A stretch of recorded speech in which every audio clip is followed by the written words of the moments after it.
Hi everybody, this is Gijs again with another review and I hope you are doing well. This time it is the brand new DJI Mavic Air 2 and in this review I'm going to relate it to the drone that I already own for a couple of years, the DJI Mavic Pro. And I will give you an answer at the end of the video if the new Mavic Air 2 is going to be the new drone for me. Enjoy the video!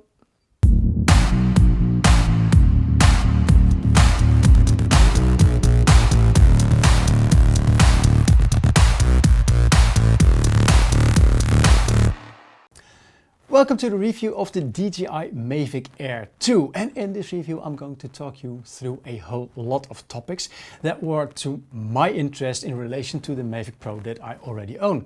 Of course, I'm going to talk about the pack size and the weight because that's important in my outdoor life. I'm going to talk about the new remote and about the DJI Fly app because with the DJI Mavic Pro I use the DJI Go 4 app. I'm going to talk about the differences in video and photo quality and then the flight modes. Battery life is also a subject because battery life is key for me. I don't want to take a drone out of the air too soon. And then finally the price and the answer to the question, do I want a new DJI Mavic Air 2?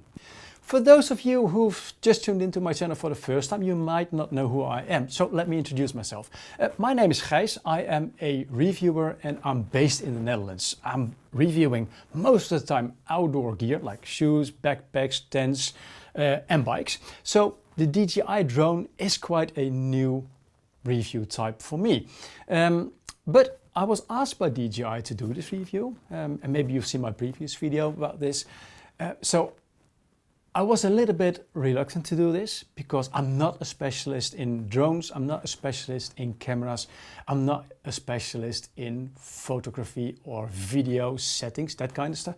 There are other people who know much more than I do, but still, since I use for my work and for my videos my DJI Mavic Pro, I was very tempted by DJI to do this review and they wanted me to do the review because I am into the outdoors. So I use a drone in a different way. And not only into the outdoors, I'm always on the consumer side. I'm not the nerdy guy on photography stuff. So that's what they thought was a good way of getting me into the new Mavic Air 2. That's on the background. One thing that you should know as well is that I am 100% independent. I don't have any advertisement on my website. I'm not being paid by manufacturers to make my reviews and I don't have any affiliate deals. And after reviewing, and that will be in a couple of hours, this drone goes back to DJI again. Now, the review itself. Let's start with the pack size and the weight. If you've seen one of my videos before, then you know that I always check the sizes and the weight that manufacturers give about their products. And in this case, of course, it's not different. And I also, well, basically checked the measurements from my old Pro.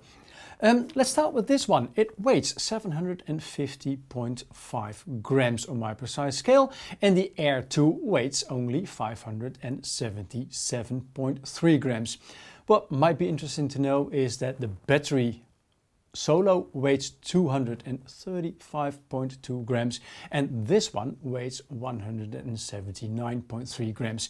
And when you feel the drone, when you pick it up like this complete with the battery, it feels quite like a sturdy, massive drone for the size. But when you take the battery out, then it's only about 300 grams left and then you know it feels quite well, sort of nimble. The total package, if you buy the combo package, for example, which I always would advise you because you got more batteries and stuff. With the Mavic Pro, I got 3 batteries and the total package, including the remote, the drone and the 3 batteries, is 1530.6 grams. The same package, but then for the Air 2 is 1361.2 grams. So this one in the package is going to be lighter in your backpack. Then the official size, that one is also pretty interesting because DJI claims that my Mavic Pro should have a size of 198 by 83 by 83 millimeters. Well, to be honest, that is not totally true, because I checked it, and the size is actually 198 by 92 by 84 millimeters. Now, that doesn't sound like a little big difference, but if you take the size measurements and what DJI gives, and you make this into a cubic centimeter package, then you come up with some nice results. The pack size officially is 1364 cubic centimeters. If you take my measurements, which I think are the accurate ones, the volume, the pack volume is 1530 cubic centimeters. So my measurement is about 276 cubic centimeters bigger than what DJI wants me to believe. And of course, I've done the same for the Air 2. They claim on the website, and I asked this again by mail, and they confirmed this, that the pack size officially is 180 by 97 by 84 millimeters.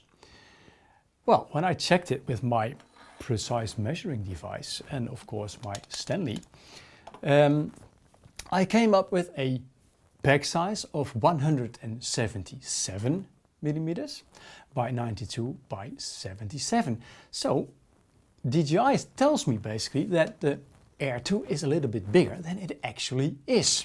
Now, if we take the cubic centimeters from the Air 2, then you take 1466 cubic centimeters minus 1254 cubic centimeters, and that means that it is 212 cubic centimeters smaller than DJI basically tells us. Well, I think that is very positive. Now, if we look in relation to the Mavic Pro, the pack size and the Air 2, then the Air 2 is 276 cubic centimeters smaller in pack volume. And when I carry a backpack, every cubic centimeter is worth something to me. So in this respect, it's lighter than the Pro and it's more packable than the Pro. So in this case, it is definitely a win for the Air 2. Let's continue with the remote, and let me grab the old one and the new one, because you can see immediately they are totally different. In the first place, the old one is a little bit smaller, but this one has got a lot for it. Now, let me start with what I never liked about the old one, to be honest. In the first place, in packaging, and they changed this later, you can see that these knobs, the controls, they're fixed. In a later model, they changed this so you can detach them, which is better for packing, of course. But what I absolutely hate about the controller is the fact that you have to open it. And here's my iPhone. And then I have to fit my iPhone first on this little connector to the controller, put it in there, and then get the screen in there. Now, get out the antennas for the good way. Now, what I don't like about this, I do like the comfort of it, because the grips, they hold quite nicely. But the fact that my iPhone is beneath basically the controller instead of above it is something that I never really liked. Also, this little thingy that goes into the iPhone, the connector, it's kind of fiddly. There is a little sliding thing in there, but that's gone already for about a year. So because of my iPhone being below the controller itself, I found a solution a while ago, or quite soon after when I bought it. And that is basically a thingy that I can put my iPhone on top of it. And this way it is way more comfortable in use. But then you still got these little side things that you have to hold on to, and they slide sideways. Sometimes I put a piece of wood in it. So in this way, the controller, to me, it's not ideal. Now let's put it aside, and now I'll show you the new one. This one, when I saw it for the first time, I was like, okay, this looks a bit like a very old PlayStation controller. But I liked the old PlayStations, and I like the new ones as well. So this is not a bad controller. What I do like about it is that it's got this nice little way to grab. Hold on, it fits quite perfectly, to be honest. It's sort of heavy, which makes it, well, feel solid in your hands. And what I'd also do like is that the controllers, the knobs thingies, they can be taken off, and then you've got this nice little space underneath here, so you can store them. And then it makes a nice little flat package. What is good is that when you buy this Air 2, you get an extra pair of these as a spare part, because, well, in my life I always lose little small parts, so probably I will leave them on anyway. And I've noticed already that when I put them in here and you carry it around, they have got the tendency to get out. Now, this is what I think is better. The grip is better, but the best thing is this. They changed the antenna into this sliding thingy. And this sliding thingy is, and now I'll have to show you something else, because here is the, where is it? Come on, get out. This is still fit, that's the wrong one, because I'm doing things in reverse order. This is the cable that goes into my iPhone. And now what I do like is the fact that I can put my iPhone in here, like so, like so. And the good thing is that I can leave my bumper on, because with the old one I had to take my bumper off quite a lot because it didn't really fit. But now I can leave my bumper on, and I've noticed that in real life this way of getting the controller ready is way faster. And what is important for me as well, it is autumn of course in the Netherlands, no spring, sorry, but the temperatures in the morning are still about 1 degree, and with gloves this is still very usable. And the fact that the screen is now on top of the controller, I think that is really super. One thing that I did notice when I'm trying to shoot myself, basically, when I'll get into the flying modes later, is that the button for getting the camera on in the drone itself is positioned here. And sometimes when I put this package into my backpack, I notice that unintentionally you push this button, and the drone is cancelled, so you don't have any images, nothing happens. Which is a bit of a pity. And if you are an outdoor guy like I am, then, well, basically then it should be nice to have a little piece that blocks basically this button. That would make it even more perfect. What I also do like is that on the front, they changed the button. On mine it's on the side, so you can do in the tripod mode, which makes a bit more steady flying mode, the normal one, and then of course the sport modes, which makes the drone basically fly faster. More on that later as well. In the old one it was on the side, and this way is much more convenient. So in this way, yes, the controller, it's better than my Mavic Pro controller. Next subject, that is the DJI Fly app. And this is quite difficult to show you indoors, so I'll get some footage over this story. The DJI Fly app, it's a more, at least that's what I think, a little bit more of a consumer-friendly look and feel to a drone app. With the Mavic Pro, I've been using, of course, the DJI Go 4 app. And the DJI Go 4 app works fine for me. It's got so much in it, it's logical. While to be honest, the Fly app, not everything is that logical, because one of the mistakes that I made is that you have to go into several screens if you want to change, for example, flying modes or shooting modes. It's not that obvious that you can do it all in one go. While in the DJI Go 4 app, it is all very logical. And one thing that is totally not to my liking is the fact that in the DJI Fly app, the status of the battery indicator is positioned somewhere in the right top. And it's got this look of my iPhone screen. Nice little symbols, which is fine if you're indoors and it's dark. But when you're outdoors and you're having an image on the screen with basically a bright sky or white clouds, you can hardly see the battery status. And on the DJI Go 4 app, this is way better because it is a very long, how do you call this? Linear thing in top of your screen that relates to where your home point is, to the battery time, and to how far the drone is. And in a very small glance of an eye, you can see immediately what you can do and how much time you still got left with the drone. It surprises me quite, the Mavic Air 2 surprised me quite a lot of times by just giving all of a sudden an alarm that, well, basically the battery life was at the end.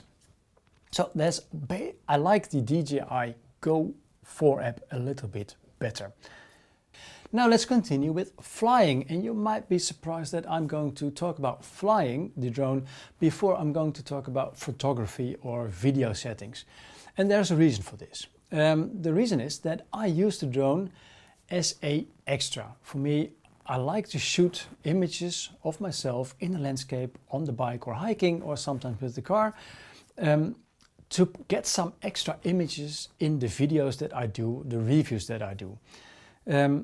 And those images, they don't need to be 100% drop dead gorgeous. They're functional.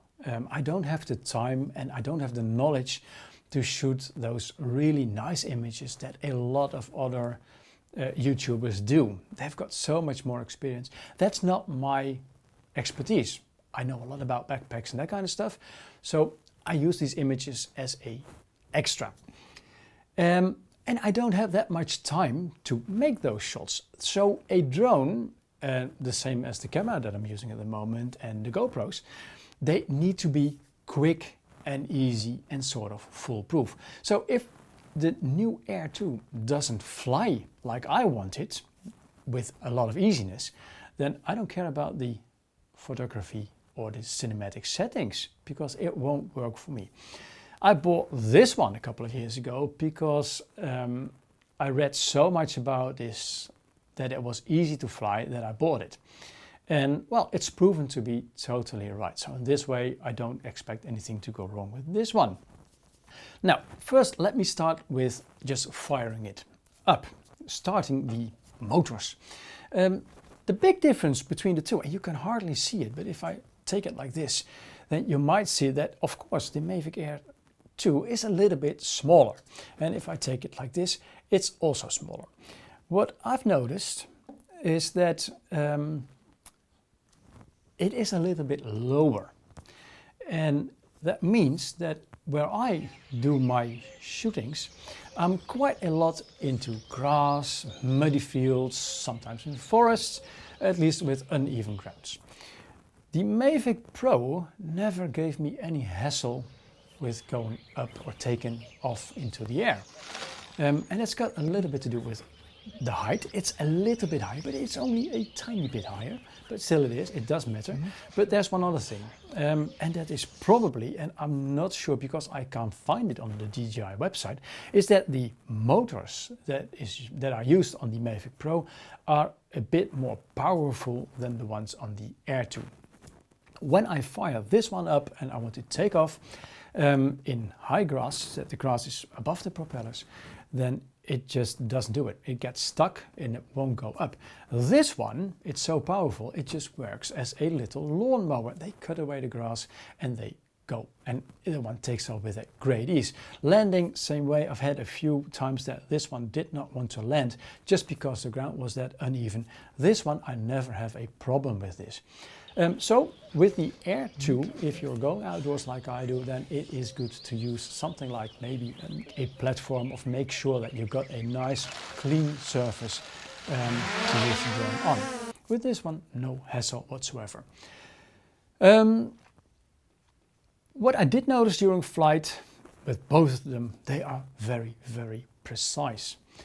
But when you fly this one by hand without any automatic systems, it is a little bit more nimble to steer. And in that respect, I like this one a little bit better. There's one big difference between the Pro and the Air 2, and that's the amount of sensors. Yes, both of them, they've got 2 front-facing sensors. If we go to the belly, then you can see this one has got 2 sensors. And yes, this one has got 2 sensors as well. Now, the big difference is on the rear. And you can see it. This one, no holes, no sensors. That one, 2 sensors. So if you back this one up, it will notice when there is a tree or something in the way. This one just goes right into a tree, and that happened to me quite a lot of times. Now, that's the biggest difference. What is the same is the fact that they don't have any side sensors. And that's a big difference, because if you are flying this one and you make a sliding motion and there is a tree, it won't see it and it will crash into it. The Mavic 2, which I did not test, I've never seen it, but I've read a lot about it and I've seen some videos from other people. That one has a side sensor, so if you're looking for 100% security in the air, which is totally crash proof basically, then you will need to buy a more expensive drone with the side sensors. One of the things that I really like about my Mavic Pro is that it is able to fly with bad weather. And especially with high winds. In the Netherlands, it's a flat country. When it blows most of the time pretty hard. And the Mavic Pro, also in Scandinavia, has proven to be very, very wind resistant. Because the Air 2 is a little bit lighter, I was afraid that this one would be blown away much easier. Well, that's not the case. If we look at the specs that DJI provides me, then this one is rated to 10 meters a second wind. And 10 meters a second wind is about 36 kilometers an hour, which is 504. The Mavic Air 2 is rated for about 8.5 to 10.5 meters a second. So basically they are the same. Now, last week we had some really pretty awful weather in the Netherlands with rain and high winds. And I took both of them into the air and they both did a perfect job. Now, the speed, when I talked about that it is rated, let's say about 36 kilometers an hour wind speeds. Well, if we take the normal flying modes, the highest speed that I measured with my Mavic Pro was 33 kilometers an hour. And I must say it's 2 years old already, so maybe it's lost some of its power. I measured the Air 2 at 35 kilometers an hour, so it's just a little bit faster. If we put both of them into the sport modus, then I measured 60 kilometers an hour maximum speed and 65 kilometers an hour maximum speed. So for me, this is not a big difference, and it would not make a decision in the choice to buy this one basically. The difference is too small. What is a big difference is the reach or the contact between the controller and the drone. If we take the Mavic Pro, it is about 4 kilometers that it's got reception. And sometimes I noticed in the past that when you go a little bit further away, sometimes the connection is lost. With the Air 2, it is a totally different ball game, because the reach between the controller and the drone itself, it is rated by DJI at 6 kilometers in CE countries and 10 kilometers in FFC countries. And this has got to do with the new OcuSync 2.0, I believe, version of how the remote and the drone talk to each other. And this one, I have never ever seen it fail for the last week. So that is one that is really better. I don't think you can operate this one by Wi-Fi only with a smartphone. That's one of the things that you can do if you don't use the controller. You can use your smartphone to control the Mavic Pro, but it's only a Wi-Fi reach of 80 meters. So in that respect, it's not very useful as well. Then flying distance. This one is rated for 13 kilometers as a travel distance. This one is rated for 18.5. One thing that I should really stress here is that when I fly a drone, I never let it get out of my sight. So I go about 500 meters, sometimes a little bit further away, but it should always be visible by my eyes. And when I am able to take somebody with me, because it's a difficult shot, then I always have an extra pair of eyes with me that focuses on the drone while I can focus just on steering the drone. So that's something that you should bear in mind. 6 kilometers flying distance. It sounds incredible, but I would never ever do it. Now, when it's in the air, then there's one thing about landing. Yes, both the drones, they've got this automatic home bringing system, and they return exactly to the spot where they took off, at least as you wait long enough to take off. So when it's got this point fixed into its system, then it will return there as well. So that is a very nice thing. One thing that is really better on the Air 2 is the fact that it has got a little LED underneath it. It does not have, the Mavic Pro does not have this LED. And for me, and the drone, this one, for drone it's really necessary, because when it is really dusk or nighttime and you want to land the drone, it needs to see the spot if it's able to land. And like I said, even with the high grass and the light on it, it does recognize that it cannot land there, so it will not land. So you will have to find a different spot. But also, if you just see the drone taking off in the darker hours of the day, then it's really nice to see this light, and then it goes like whoosh. And that's something that maybe it's a gimmick, but it's sold to me. Now, before I start talking about basically flying part 2, which is the more automated modes, flying modes, let me talk a little bit about the video and photo qualities and features on both of the drones. There is a big difference. Let's talk about ISO, because a lot of people like to shoot images at low light. This is what I like a lot, because when you get up during the golden hour or the blue hour in the evening, you need light and you need a sensor that is very capable. Now, in this drone, the Mavic Pro, I can shoot video in the ISO from 100 to 3200. The Air 2 goes up to 6400. So in this way, it should be better in low light circumstances. For photography, in this one, it goes up to 1600 ISO, and in manual mode photography, it is the same. So 100 to 6400, the same as the video mode. If we talk about video resolution, then it's a totally different ballgame. The Mavic Pro does 4K 24 frames a second. The Mavic Air 2 does 4K and 60 frames a second. So that is way, way better. Not even the Mavic 2 does this. That one only goes up to 30 frames a second.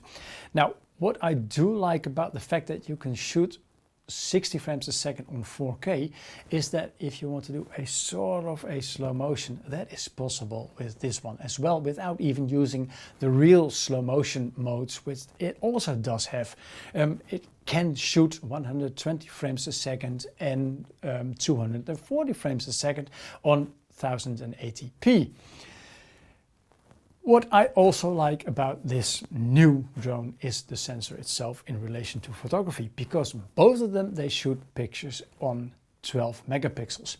But this one has also got a way of shooting pictures on 48 megapixels, and that means it is a 8K camera in that respect. And I'll show you some images later more on this. Now, what is also important is the bitrate. This one does 60 megabits per second, and this one doubles it with 120 megabits per second. So this one gets way more information into a picture, and in that respect, this one is better. The pictures that you shoot, of course, there is the SD card slot. And this one has a slot that is capable of a SD card of 128 gigabytes, and this one has a slot for SD cards up to 256 gigabytes. So yes, this one is a winner there too. Now, I could not check if this one has got internal storage. I do believe so, because it says I have about 2 gigabytes of space on the internal flash card. This one has 8 gigabytes. So if you forget to bring your SD card, or when your SD card runs out of memory, you've got 8 gigabytes to store your stuff on.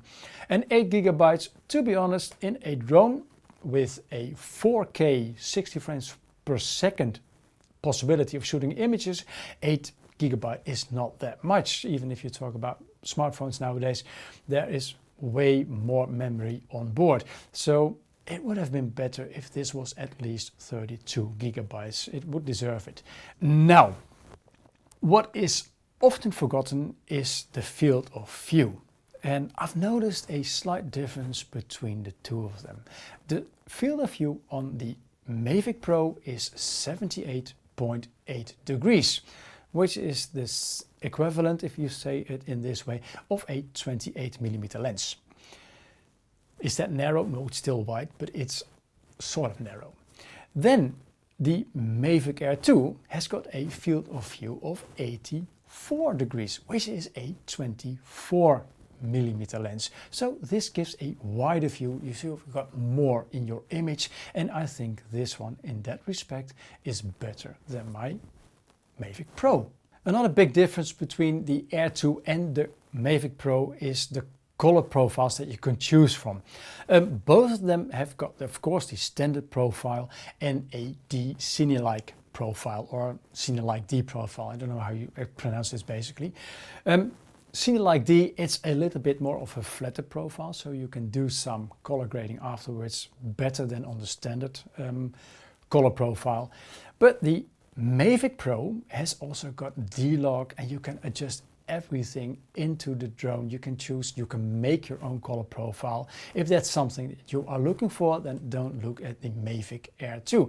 But like I said, I am a consumer.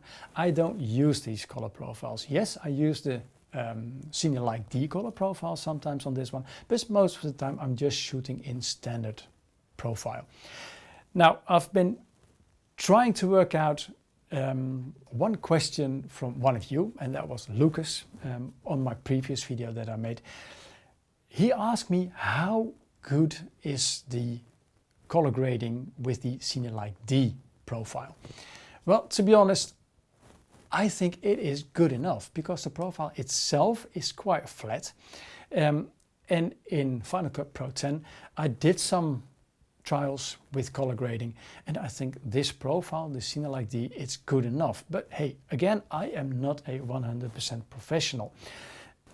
What I noticed on the Mavic Air is that the image that it delivers in 4K 60 frames per second, and even in the 30 frames, it is incredibly sharp. And some people might think it is too sharp, but I really like it. It is so crisp. There's no distortion anywhere. And in this respect, it's way better than my Mavic Pro. So that might be a reason to go for the Mavic Air 2. Now, on low light shooting, Larry asked me a question about this. To be totally honest, I did some video shoots early in the morning and later at night, and well, have a look at it yourself. I still think it is it's sharp enough for what I do, but I think that if you are really into photography and want to make really nice images, even the images on the Air 2, it is a little bit, well, maybe noisy, is that how you call it, a bit grainy. So in that respect, well, I think it's fine for what I do, but I can imagine that a lot of other people think it should be better. Now, let's continue with the photography. Yes, I made a lot of photos with both of them, and I like taking aerial shots, but this one does something really, really different than my Pro, and that is shooting on a 48 megapixel image. And it's just something that you'll have to see, because it is really astonishing. It is this crisp and clear and sharp that I don't think I can even do this with a other camera that I own. So that is really a seller for this little drone. What I also do like, and that's more about the automatic things, is that you can choose from several panoramic modes. You can make a photo automatic by sphere, and then the drone goes up into the air, takes a center point, and then makes the panoramic image itself, or a sphere. And what it does, if you look at the result, I cannot find where all those images are stitched together. So in this respect, I think it's incredible that a drone, which is in the air with wind, is that stable and has got this amount of calculation capacity that it can stitch this all by itself. I don't need a computer for this. The image that I get in the panoramic photo mode, I think it's astonishing. Now, I already mentioned the 48 megapixel pictures, and 48 is 8K. And what you can do, if you put a lot of 8K images in one row, basically in a sort of a time lapse, then you get a hyperlapse. That's how it's called in a drone when you do it flying. And it makes a hyperlapse of all those images. Now, I have discovered that, and that's what I mean with the app that comes with the Mavic Air 2, you have to choose if you want to shoot the hyperlapse in 8K or in 1080p. And to be honest, when I started, because of everything that is always advertised and everybody's talking about the hyperlapse in 8K, I thought this was a standard feature. So I went out and I took a really nice hyperlapse of the sunrise, and there was a little bit of mist over the country, a little shed, and I took, I think, a really nice image. And I could see it on my screen, and I thought, this looks drop dead gorgeous. Then I got home and I thought, yes, it looks drop dead gorgeous, but it's still a little bit pixely. Could be the low light circumstances. But then I went into the app again and I found that actually I shot this one in 1080p. So I went out again in the morning and I shot the same thing again, but now in the 8K hyperlapse mode. And this is what I got when I got home. So I don't know what happened. And I tried this again, and the 8K hyperlapse, it kept ending with this kind of image. It's totally distorted. It's not how it should look like. This is totally unusable. So I think there is somewhere a mistake, a fault in what this little drone does with all the information. And I've sent the video that I made, of course, to DJI, and they are investigating this. So this is something that I will have to get back on later, because I've seen some other drone videos, 8K hyperlapse videos, and nobody else seems to have this problem. Okay, the 8K hyperlapse failed, but let's continue working with the 1080p. That did work. Now I will tell you how I did this. If you go into the hyperlapse modus, then you can choose for several options how to shoot it. You can do it manually, you can do it in a straight line, but the one that I like the most is using waypoints for the hyperlapse. Because with my Mavic Pro, I do a lot with waypoints. I just tell the drone, this is where you start, then you fly to this point, then you fly to that point, then you fly to that point, and then you come back. The thing is that if you use the waypoints, the drone has a very smooth way of flying.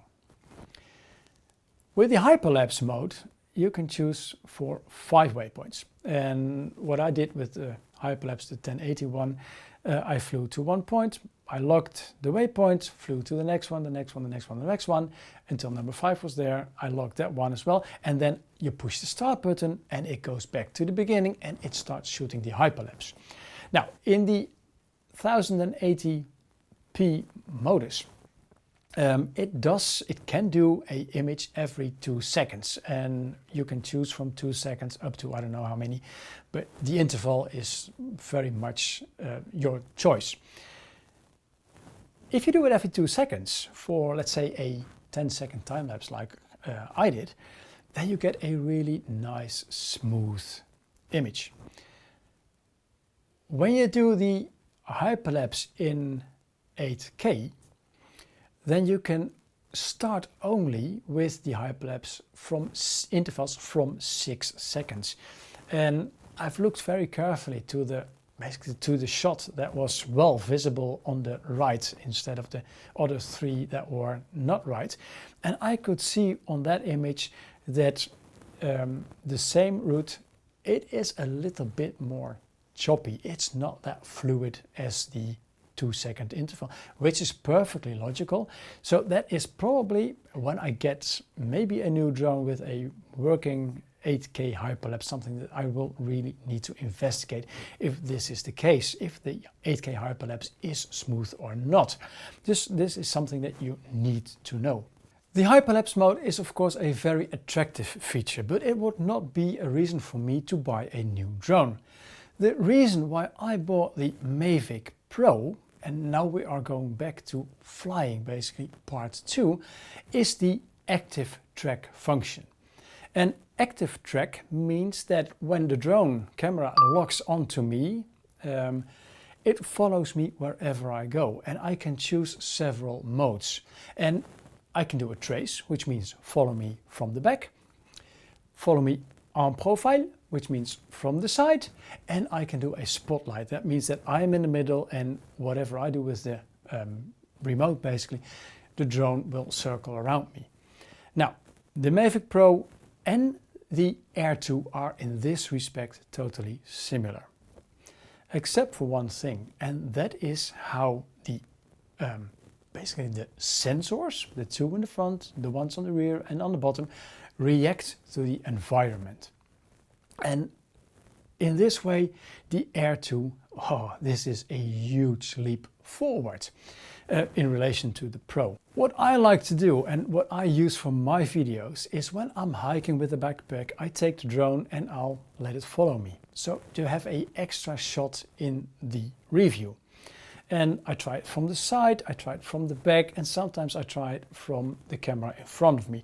Well, the Mavic Pro has got a really big problem with in front of me because it doesn't have any rear sensors, and what will happen, it will go sideways quite soon. And depending a bit on how I walk, I can steer the drone. But it's more like a trick. The following function is perfect. Almost. Now, when I am shooting with the Air 2, and now this is where the really big difference comes, it is so much more sensible to what is around the drone and what is around me. And now let me dive into some shots that I did earlier. In my neighborhood, we've got a sort of nature reserve, and there is a very nice little hiking path with a lot of trees covering the path. And this is for me the perfect test environment to see which drone is better or how much better the Air 2 is. Now just watch the footage and you'll see for yourself what happens.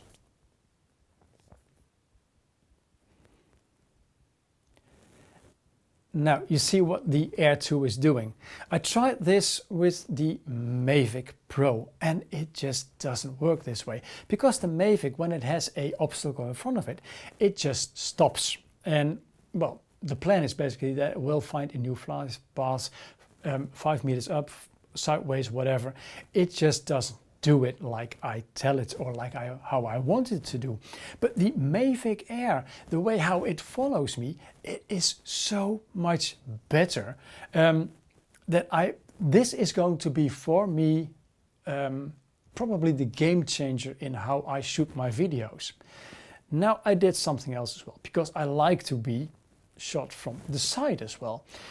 What my Mavic Pro does when I shoot it, when I tell it to shoot me my profile, I put it there and then I start walking and the drone, it will start to try to follow me, let's say at a 90 degree angle.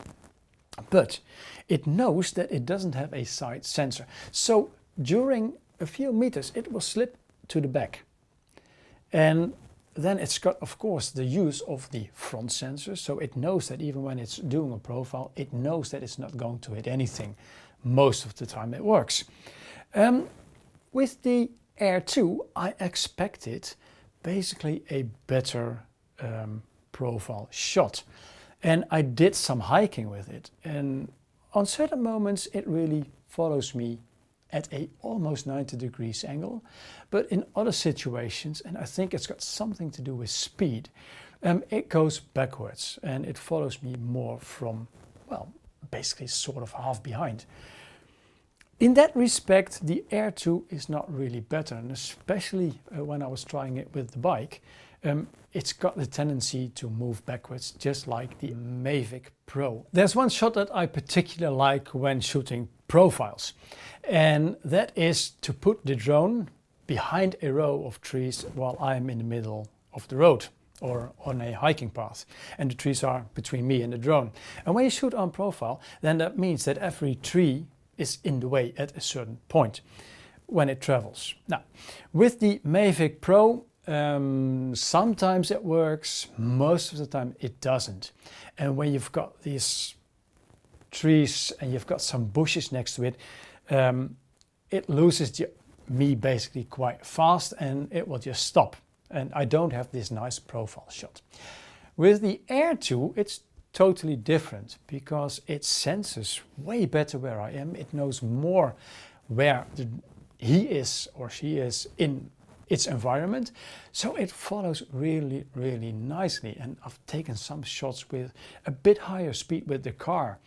And I'm amazed on how this little drone basically follows me in profile shooting. So in that respect, it is really, really better. One thing that is still difficult, that if you put it in active track and then in the trace modus, but not shooting from the back, but shooting in front of me. I'm walking towards the drone, and since this one has got rear sensors, I was expecting the drone to have a even distance to where I am and just follow me, but backwards. It does it better than the Mavic Pro because this one will slide to the side quite easy because it doesn't have any rear sensors. This one does a better job in this respect. It flies backwards a bit longer and it slides to the side, well, less fast, which for small presentations, if you want to do this, it is absolutely a better drone than the Mavic Pro. Now you've seen the images from the bushes, and I think this is with the Air 2 really spectacular. But I didn't show you everything because yes, I crashed both the drones. This one's got a broken propeller here, that one is broken, that one is broken. There is a little bit of damage to that one as well. The smaller Air 2, well, it's got some damage, but not too much. But there's a little story to this.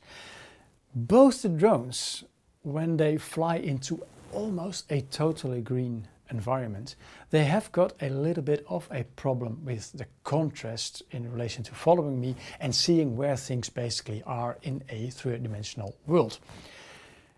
This one, I'm not blaming it because it's just an old drone by now. It flew into a branch, it crashed big time. But when I put a new propeller on it, and I tried it already, I just put the damaged one back and this one over here. It just flies again. And you know what I think is really amazing, that because of the three axle gimbal, it feels so very tiny and fragile, but because of this big piece of plastic in front of it, nothing actually happens to it. It's very well protected. On the Air 2, it looks a little bit different because it looks like the camera itself and the gimbal is a bit more on the outside. Well, I've flown this one into a little branch as well. It just couldn't see it because of the contrast. It fell eventually to the ground and, well, I picked it up, restarted it, and it was fine. But there is one crash that really amazed me with this one. Because, and now I have to talk about a few other automated flying modes, and that is called the quick shot modus. And in quick shot mode, you've got with the Mavic Pro 3 options, which is the droney shot, and the drone goes like pew.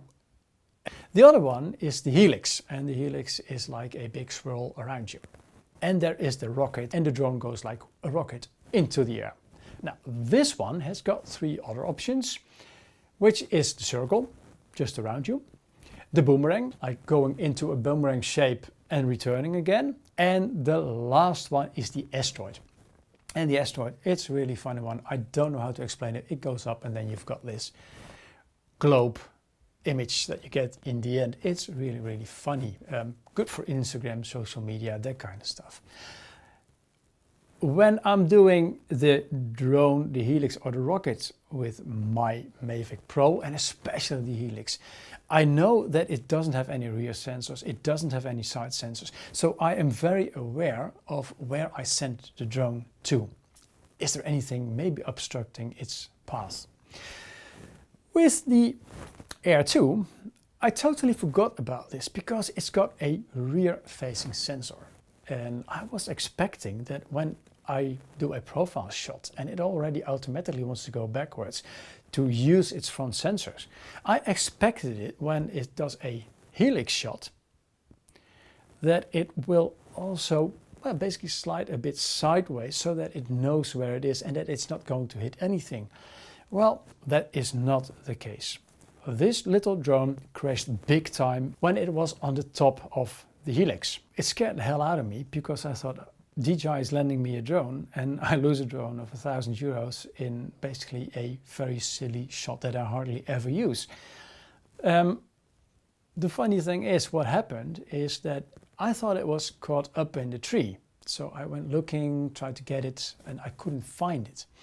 And then I thought, okay, maybe I can use the remote. And on the remote, there's of course the map. And I can locate it when the drone is missing. And I've got this feature on the Mavic Pro as well. And yes, it was at the bottom, at the stem of the tree, lying, well, basically like a dead bird. Still flashing some lights, but not making any noise. I picked it up, took it home, I cleaned it, I went back out again, and it was perfectly all right, except I had to change one wing, one propeller. So that means that no, it's not foolproof. You still have to think for the drone because it does not know everything. But it is really a nice little sturdy drone. Nothing damaged. It flies as if it's new. It's got some dirt over it, but it is a really surprise to me that this one is as sturdy as my big Mavic Pro. Let's talk battery life. With my Mavic Pro, I have a lot of experience by now in the last couple of years. And I know that battery life, it is between the 15 and 20 minutes flying time. And the 15 and the 20 minutes depends a little bit on which of the 3 batteries I use, and it also varies a little bit with the temperature that it is outside. Of course, when it's colder, it performs a little bit less. With the Air 2, I did, I don't know how many sorties for the last week, dozens of times.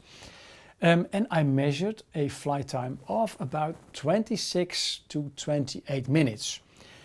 DJI promises 34 minutes, so I think it's a little bit less, but maybe the temperature is of a big difference. In the Netherlands, in the morning when I come up to 26 minutes, it is about 2-3 degrees, which is pretty cold, I think. So the 28 minutes that I get in daytime, I think that is pretty spot on.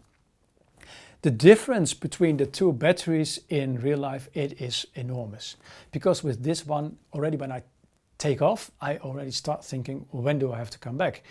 And I'm really thinking about this.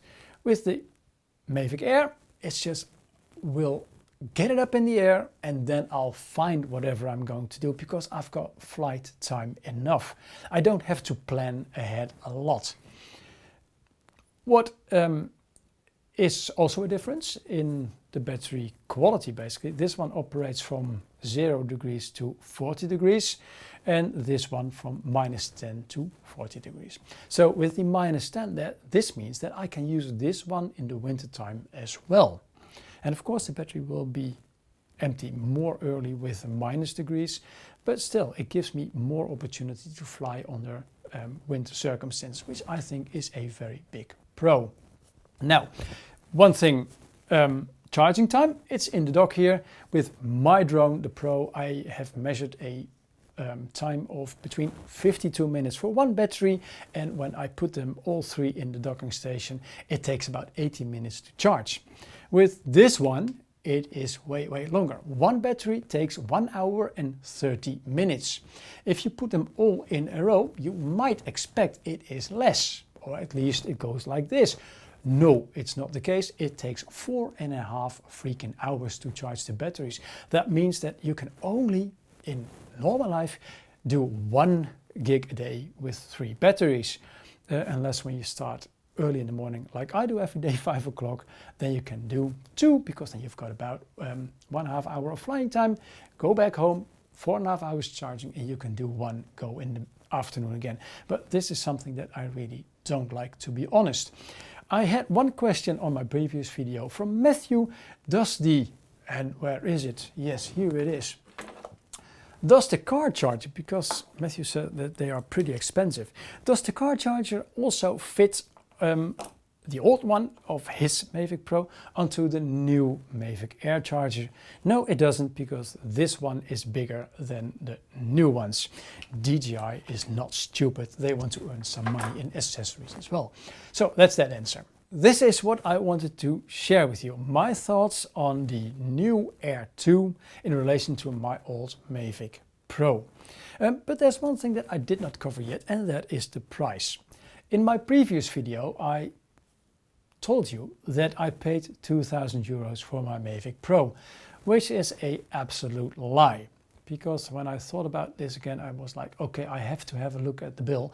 And I discovered that I only paid 1,049 euros. And the other stuff on the bill were some GoPros and a lens. So that's why I had the 2,000 euros in my mind. In retro respect, I think that the Mavic Pro 1,000 euro plus was a steal, and the 1,000 euros is for the Fly More combo, which means a charger, car charger, and 3 batteries and some other stuff.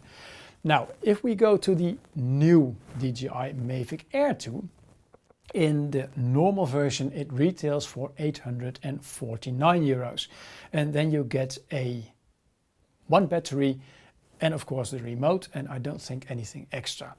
I would strongly advise you to always buy the combo package, the Fly More combo package, because that one only costs 1,049 euros. Isn't that a coincidence? And then you get everything except for the car charger. But what you do get, and I forgot to put it here, is a really nice set of ND filters, which were not included when I bought this one. So it is a really nice package. And to what you get and how good the Air 2 is, I think that the price, the 1,049 euros, it's worth every penny. Now, in my previous video, I also said, am I going to fall in the trap that DJI set me by inviting me to review the Air 2? And the honest answer is yes. I cherish my Mavic Pro, and I will do this forever because it's brought me to a point that I want to buy a new drone. Because with the Air 2 I can do so much more easy, except for the hyperlapse, excuse for this, get back on that later hopefully, that I really think that for what I do outdoors, the Air 2 is the better choice. It is the same price, it is lighter, it's more packable, it is durable, and especially the active track function with the better sensors and the sensors on the rear make it, for my line of work, way better. But I don't have the money, so I'll have to wait to order one for a while. Okay, to be honest, this was a very difficult video for me to make. And as I said in the beginning, I'm not a drone specialist. I don't know that much about photography and resolutions and that kind of stuff. I use my drone and my cameras just as a functional piece of equipment, not to make a lot of beautiful things. But I still hope you liked the review and that it is useful to you. And if it is, then please give the video a like and also watch some of the other videos, the normal reviews that I do. I'll put a link up there. And if you do like what I do normally, then please subscribe to my channel and don't forget to hit the alarm bell so you know when I uploaded a new video. And please also like my Facebook page and follow me on Instagram. And if you do, many thanks in advance. Now it's 1 hour exactly till the postman will be here on my doorstep to collect the drone. So I'm going to pack it. I'm not going to show that as well. And then I'm going back to normal business. Tent reviews, backpacks, a couple of shoes and a Garmin watch. So another tech review. Enjoy the outdoors and stay safe. Ciao, ciao.